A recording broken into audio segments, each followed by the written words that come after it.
I do think that people will have difficulty staying with a commitment if they feel indecisive in having made the choice in the first place. And I think it will help when they do.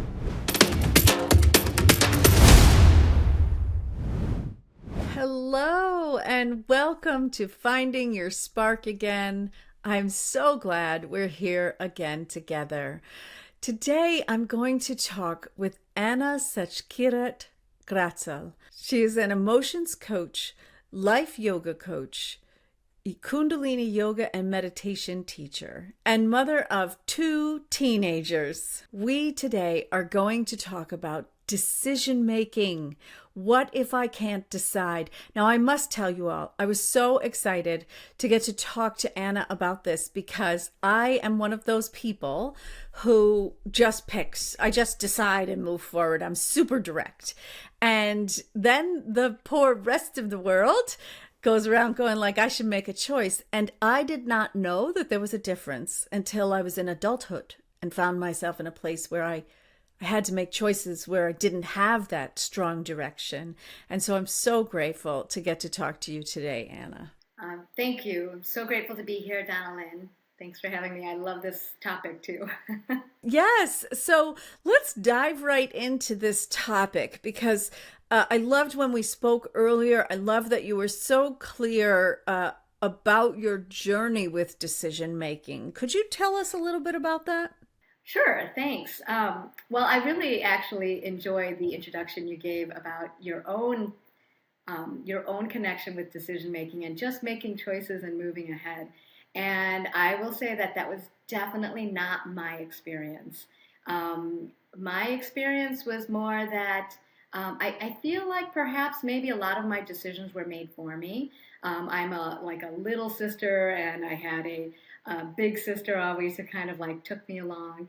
And throughout my life, I feel like when I have to decide for other people, that was a lot easier. But when I had to decide for myself, I found that to be more challenging.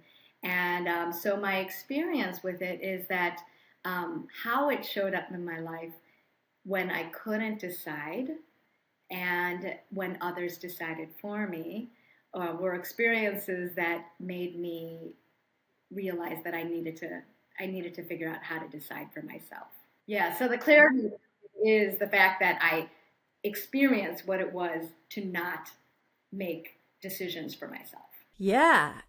And to get such an awareness about the fact that that's not okay, that I want something different than other people making all of my decisions.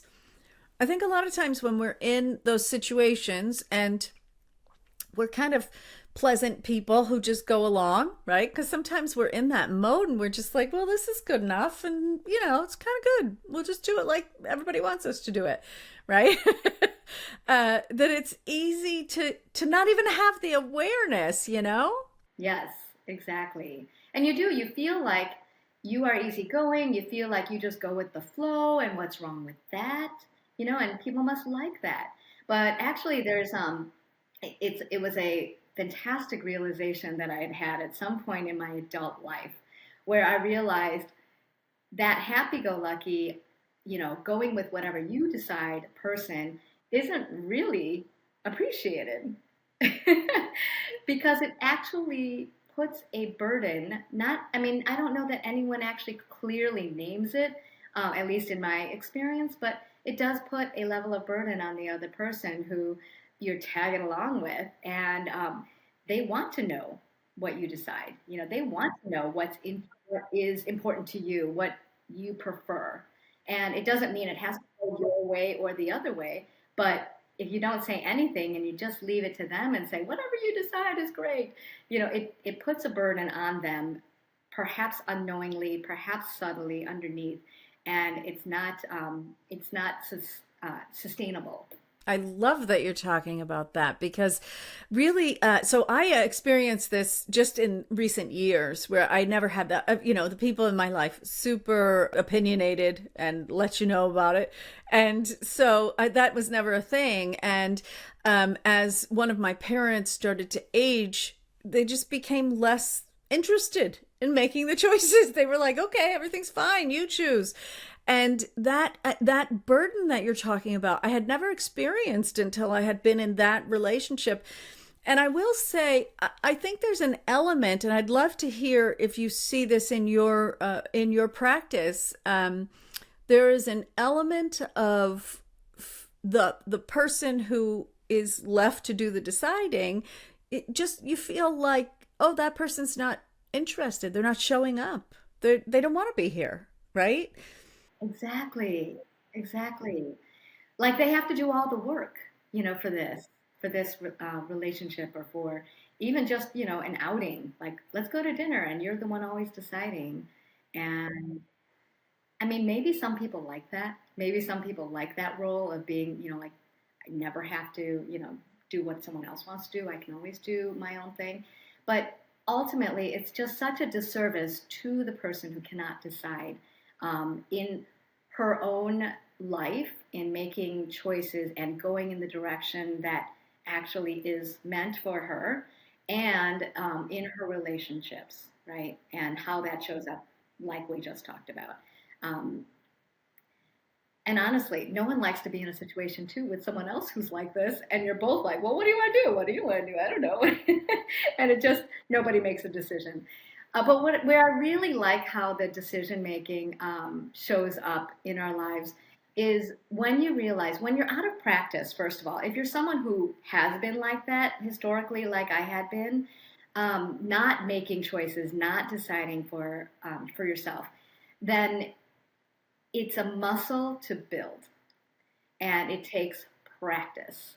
And it feels hard, and it feels scary sometimes, because what if people don't like your decision, or what if that was the wrong decision? And I think that's what stops people, right, from actually choosing, because it might be the wrong choice. And it's practice. It takes practice. Yeah. And you alluded to this, the payoff being that you really get to own your own destiny. You get to be in charge of your life in a way that, like, if it's the wrong choice, I made it, right? It's like, for me, that's one of the most joyous places I can be, is to really just mess everything up. Because when I mess it up, I know that I did that and I participated in it. And that means that I can participate my way into something different, right? And it's really different than, like, I just ended up on this boat. I don't know how I got here. you know? It feels really different than, like, I just stumbled into this terrible relationship that I'm in, or whatever that, however that's manifesting for you. Exactly, exactly. And I think sometimes it takes those kind of not so good manifestations to realize that you did this to yourself, that you didn't decide for yourself. And so someone decided for you. I mean, I remember hearing that many times, where someone's, the whole saying that, if you don't decide for yourself, someone else will decide for you. And if it hasn't really been problematic in your life when that happens, then you may have not gotten the impetus to actually go for what it is that you do want. And I think that may sometimes be the necessary um, trigger for someone to really decide and to get in the space. I can tell you that one of the spaces that, or the situations that really got me into this space of deciding for myself was when I became pregnant with my kids. And at that point, I realized, I knew exactly what I wanted to do for my birthing process, for my future children. And it was very clear in my head exactly what I was going to do and how I was going to do it. And that felt foreign to me. And it felt amazing. And I thought, wow, this feels really good to be so clear. And it also allowed me then to, like, make other decisions based on that decision. And I think, you know, it didn't carry over to other aspects of my life, but it gave me the experience of what that feels like to be deciding for yourself and to make your own choices, and how good that felt, how empowering that felt, and how easy it then became to make other decisions in the same for the same vein, for the same path. So that experience in itself was a powerful motivator for me to really get clear on what it is I wanted. And I think that is, that's a problem for a lot of people, where they don't know what they want, right? And then now they have to decide. And then, like you said earlier, it's about being agile and knowing that, if you make a decision, you can make another decision. If it's not going the way you were thinking, you can change course. And I think we had been talking about this in the past. I mean, this is what I've known about heads of companies, CEOs, and high-level managers, that this is what they have to do. They have to know how to pick a path and then switch gears as needed. You're really reminding me of this. There is this energetic therapy that is called yes therapy, that I've worked a lot with earlier in my practice. And yes therapy is all about creating momentum in the body and the energetic body. And this ability to choose and then put your energy behind it really is about being skilled at allowing and creating momentum in yourself. Right? Because, I'm sure have heard people talk about it. If it's not a heck yes, then it's a no, all those kinds of things. But if you can't feel yes, right? If you can't feel it like that, if it doesn't come up in you like it did in your body when you got pregnant, you were like, I know, I got it. It's in my body. I can say, yes, I know that's right. Or I know, right? If it's not there, then finding those nuanced ways to tap into the energy and then figure out how to allow it to grow so that if it's a yes or a no. That's all energetic work, right? That's all part of that Kundalini energy moving and the things that you're working with, right? Absolutely. And I actually like, it just reminds me what you said about this energetic feel, like this feeling that you know what it is that you want.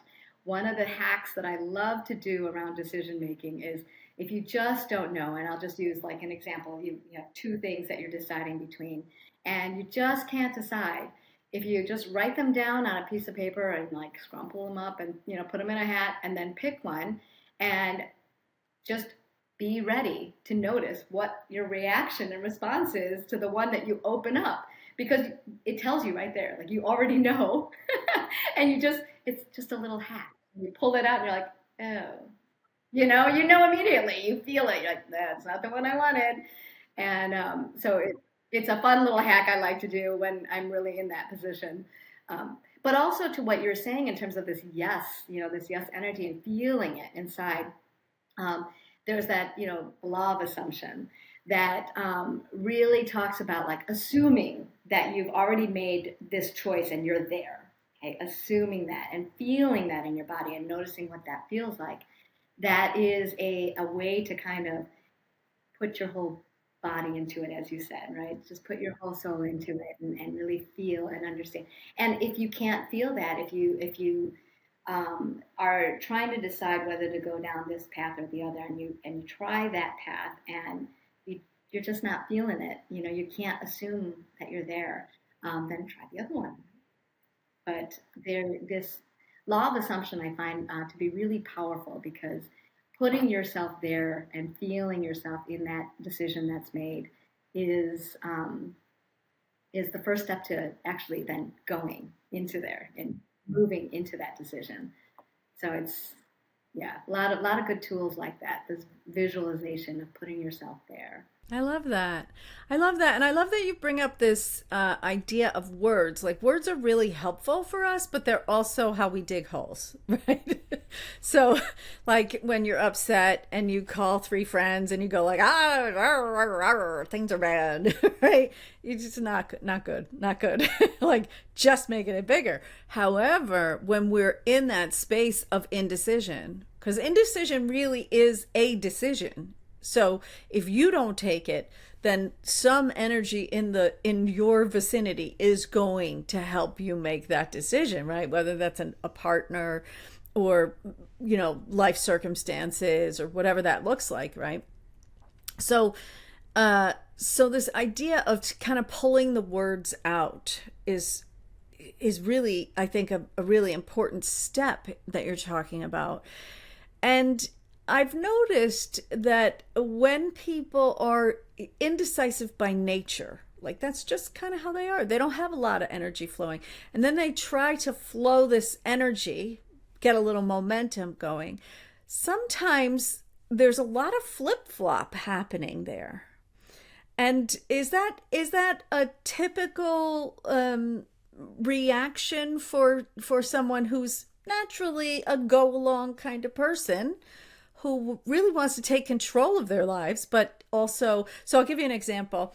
I have a friend who wanted to go to the dentist, and she wanted to pick between these two dentists, and she called them both up and she interviewed them both, and something happened with this one where, I don't know, they didn't call back at the right time or whatever. She ends up with an appointment with one of them. On the day that she's going to the appointment, she says, maybe I should make an appointment with that other one too. And so that's kind of really split energy, isn't it? It's sort of, I still didn't really make a choice.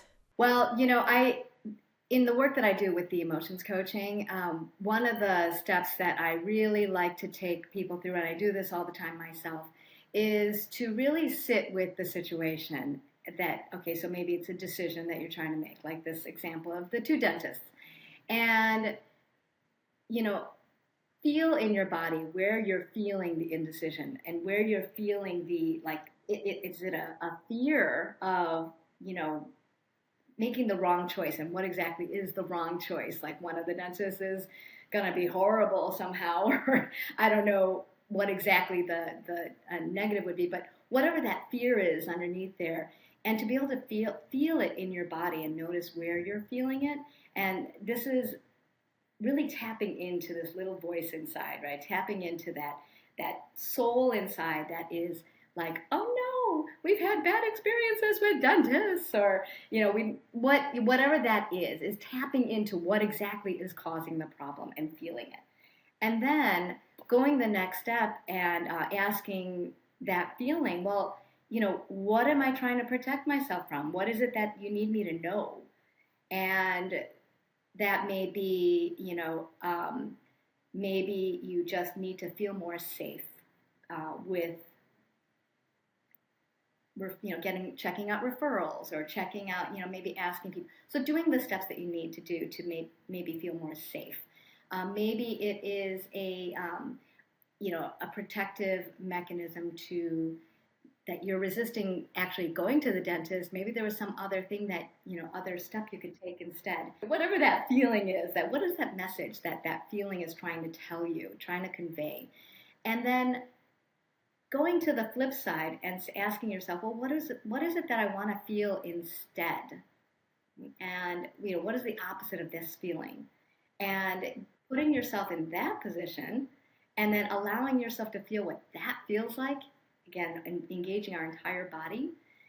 And then from there, imagining yourself, this law of assumption, that you're already there, because this decision and this feeling is already within you. It's accessible in you. How do you get there? What is the first one or two steps that you need to get there? And then you commit, right? And then you fully commit. So if you do this kind of in a meditative practice with your eyes closed, and you have this conversation with yourself, and you get into all of the feelings and let your body agree. Because a lot of the times when we're making decisions, we're making decisions that are perhaps egoic decisions, where it's, just your mind. Your mind, is trying to protect you. Your mind has logical responses and experiences, and it takes you down a path that your body doesn't agree with. And so there's your split. You're like, oh, of course it makes sense. I interviewed them both, and this one said this, so then I should go there. But your body somehow didn't agree. There was something inside that you didn't feel into, that you didn't tap into, that would allow you to be in agreement with that decision, or to realize that there was a different decision to make. So it's a very like it could take a while or it could be just a really quick process, but just having that moment to check in with the feelings and talk to it, and then allow yourself to take that assumptiveness that you have this already in you to be in the place of a very positive, confident feeling decision, and then from there knowing, okay, I can commit to that. Now that I felt it, now that I'm there, I can commit to this is the first step I'm taking. This is the second step I'm taking, and yeah, that's really where the split comes from, right? Your body and your mind did not agree.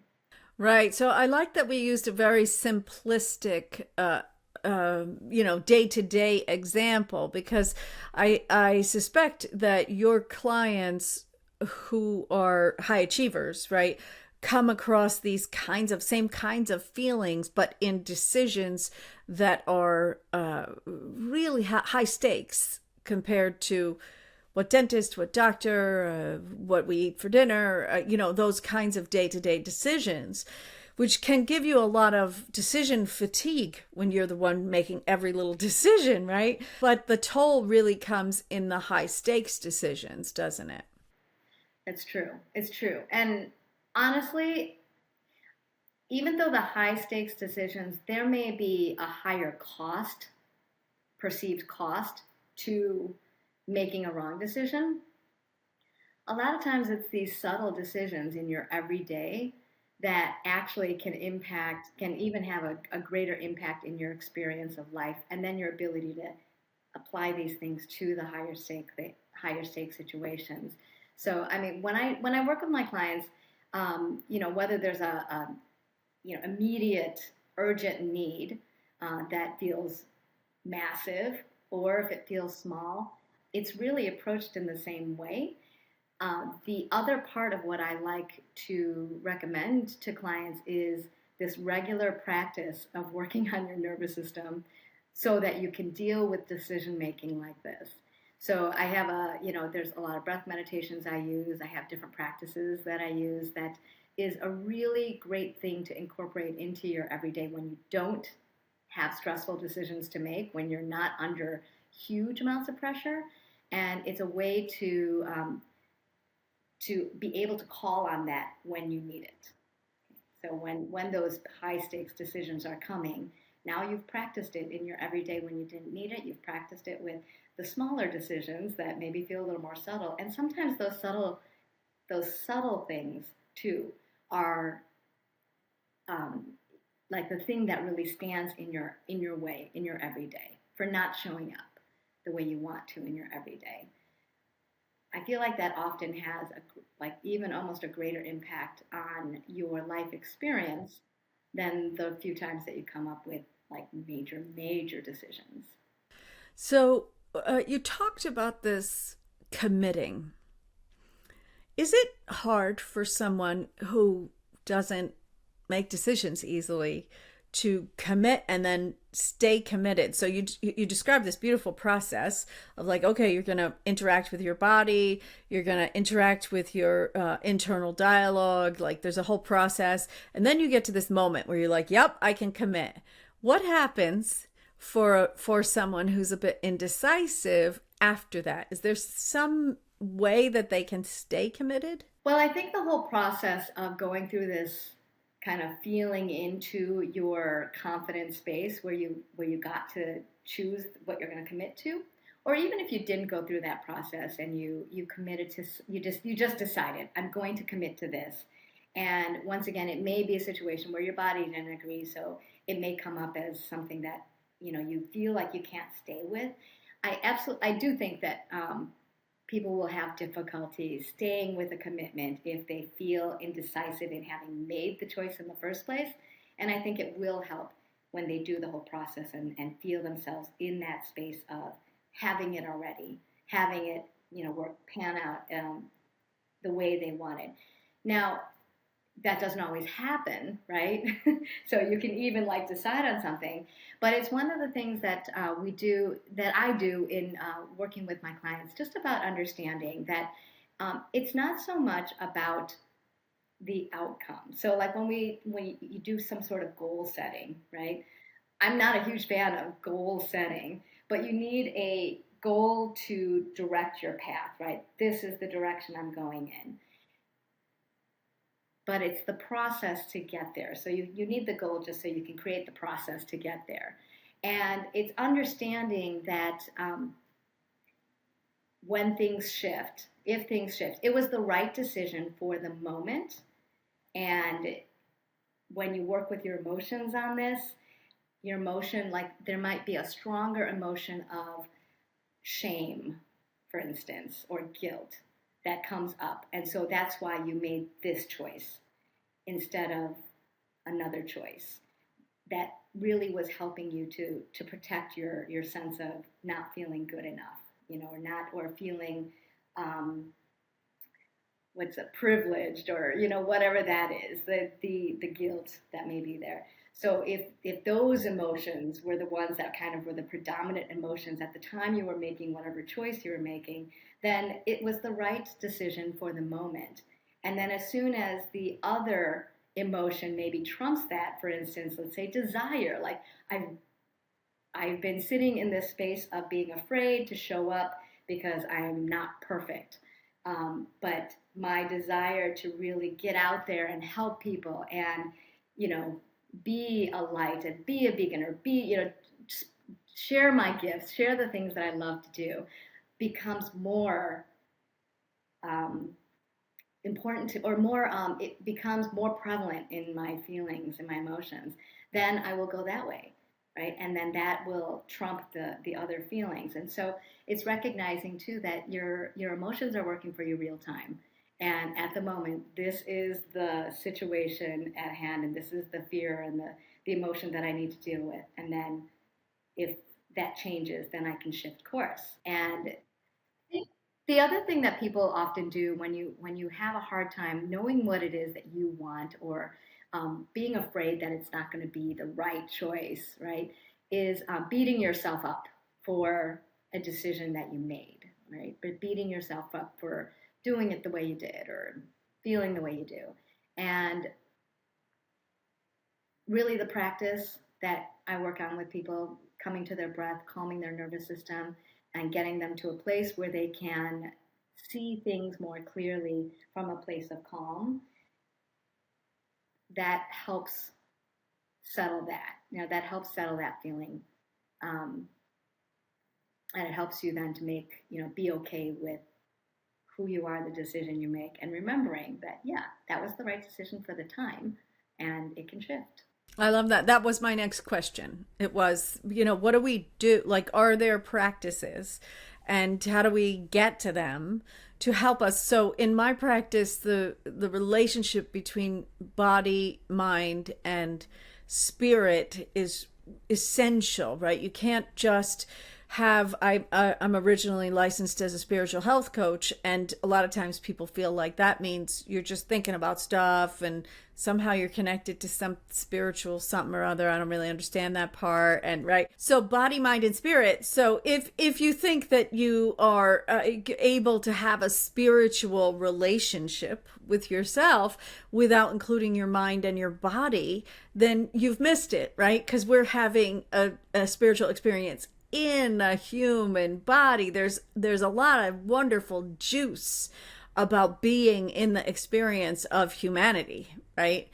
And so I like that you brought that back to the working with your nervous system and your breath, and these very physical practices that are very essential to our ability to feel our emotions, to tap into what's going on, to be able to participate in this physical life that we're in, and to feel connected beyond our physical existence as well. Well, That's great. Well, decision making is spiritual work. that's right. That's right. That's right. I mean, the whole thing about your body agreeing is like, that really is key, because that's why we're afraid to make decisions, because we've left it up to our mind that, isn't necessarily listening in to, what our soul, our spirit needs. Is there a practice that's simple that you could help us with right now that allows people to kind of ground into that? Because as you said, a lot of times our energy is up here in our brains. It's like dee dee dee dee dee dee dee. Oh, is the camera good? Is this happening? Is that thing happening? Right? We're always up here. We're always up here because that's how we participate with the world, right? We have jobs that depend on our brain most of the time and things like that. And so then how do we bring it down into the body? First of all, when we feel stuck, movement is really important, right? So it doesn't, I mean, I do yoga. I do Kundalini yoga specifically for the way it moves energy and it helps me to release stuckness. It just helps to move the stuck energy. And so that's really important. But even like just taking a walk, mindful walk, right? Where you're just noticing each step. So that in terms of just breaking up stuckness is really good. In terms of breath, or in terms of getting yourself kind of in this calm place where we can bring our nervous system down, the most simple one is long, deep breathing. And it is really just understanding how you do your breath and how important it is. Because many of us have learned to breathe where we like keep our stomach tucked in so we look nice and trim. And, we're just breathing up here in our chest area, and that's creating this shallow breathing. And the shallow breathing is creating more stress.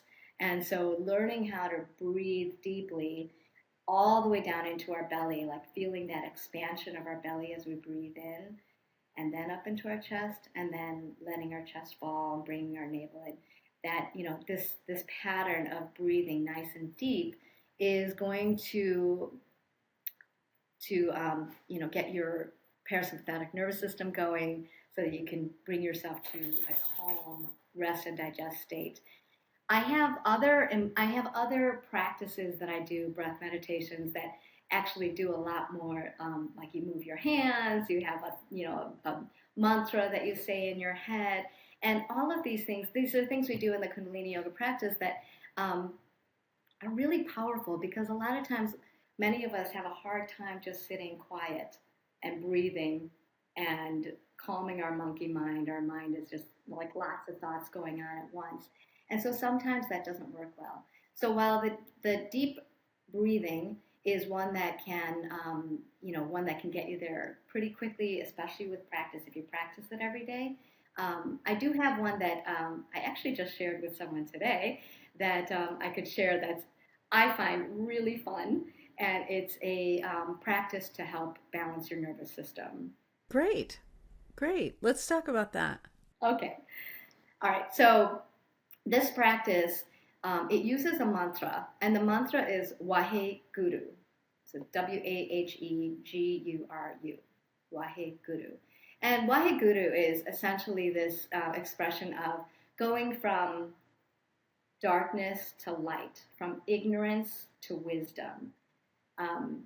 Guru stands for like teacher, and it's darkness to light, essentially. And so in this practice, you would be sitting down nice and tall, and you'd have your hands in Gyan Mudra. Okay, this is pointer and thumb pressed together, and the rest of the fingers are straight out. And you rest this on your lap. This is your starting position, and then we'll do an inhale in 10 strokes. So what it would sound like is,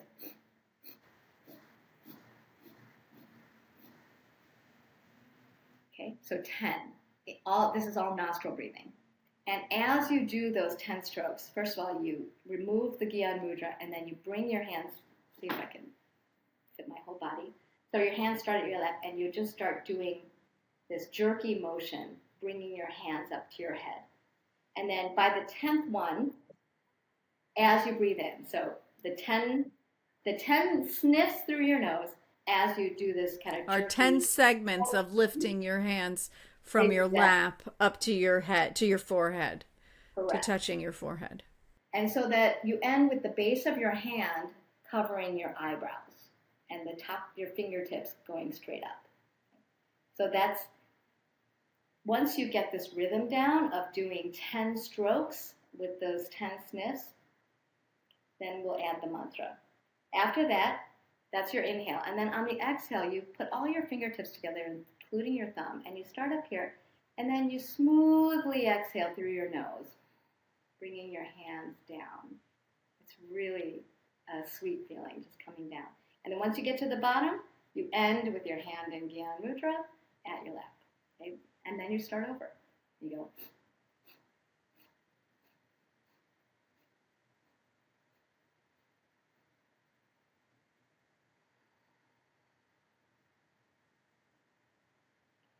So once you get the rhythm of doing the 10, you change the counting to wahe, wahe, wahe, wahe, wahe, wahe, wahe, wahe. Okay, so all the way up to the 10, and then as you go down, guru. You don't say it out loud, you just think it in your head. So that's the whole thing. So it's wahe, wahe, wahe, wahe, wahe, wahe, wahe, wahe, wahe, wahe, guru. And then you keep doing that.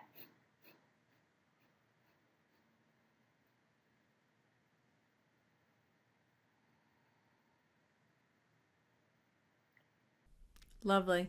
And that's about the speed that you would do it quickly like that. You can do it, I would say that you slow it down to the pace that works for you. So it depends on how your breath capacity is. And so just do the 10. I would slow it down in my own practice, but do it at the rate that works for you.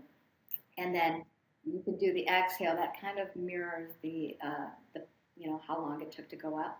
So roughly. And then you do that for at least 3 minutes, but you can do it for longer. And it's amazing when you've got all those things going on. You're doing this breath and you're thinking the mantra. It's so much. It's amazing how quick that time goes by. And it's a lot easier for a lot of people who aren't, can't just sit still and quiet their mind and just do their breathing, which again is easy and accessible, maybe more so than this, but sometimes harder to do. So what is the benefit of this particular asana? This one is to really help you to balance your nervous system so that nothing bothers you. Okay, so things don't bother you. And, when we're dealing in life, right, when we're in life, we get really pulled into the drama of life and things can feel like the end of the world. It could just feel like every decision is going to be is going to be the wrong one or is going to be somehow not beneficial to you. But if you can calm your nervous system and get to a place where you can, from a calm space, remember that it's basically remembering who you are at your core, right? Remembering who you are deeply. And there's this both thing of like where we think that we're so important, right? And I say that because we are important, but I'm saying, where we think everything is so important, everything we do is so important, and then also that we take ourselves too seriously. But then also recognizing that each of our choices is a choice that benefits our lives, right? And recognizing that it's not the end of the world if you make a wrong choice or a choice that doesn't feel like it served you, but recognizing that that was the thing that you needed to get to the next step, right? And it's hard to kind of think about all of that from a place where you feel stressed and where you feel self-judgment and self-criticism and not feeling a sense of trust in yourself. And so a lot of this practice that we do in Kundalini yoga, meditation, and in my life coaching practice is to really remember that we are experiencing life, right? And every decision that we make and every experience we have evolves us to the next experience and the next decision. And remembering that the emotions that come to us are really the little voice inside saying, okay, you feel all this shame or guilt from something in your past, right? Something that it now has been covered up and covered up and covered up, so that every time you make a choice that triggers that feeling, it's not serving you, and because you need to go back and really check in on that and heal that feeling of shame or guilt or grief or whatever it is that comes up. And so being able to look at those things requires a strong nervous system and a practice so that you can get there when you need it. That's great. That's great. So I love that. And I love the point that you make that it's hard to make decisions when we're off kilter. So finding your way back to grounded and strong and solid and, balanced within is really, really important to that process of actually making the decision, right? So that's awesome. Well, I would love for you to let us know, how can everybody get in touch with you? You can find me on my website at essentialsoulmama.com, or you can find me on any of the social media platforms. I'll share with you the links. Some of them vary, but on Instagram I'm at essentialsoulmama. We'll link all the socials there as well, on the platform that you're listening on or watching on. And so thank you so much for being here today. Thank you so much for having me. This is great. You're welcome. It's my pleasure. And so I want to remind everybody that you can, of course, go to donnalynn.blog and get your free gift of the Unbreakable Guide. That's your guide to becoming unbreakable, so that you don't have to feel like your emotions are running you. You have a choice, and sitting right in that driver's seat, you've got some tools to really get yourself into the driver's seat of your own life. And I will see you guys next time.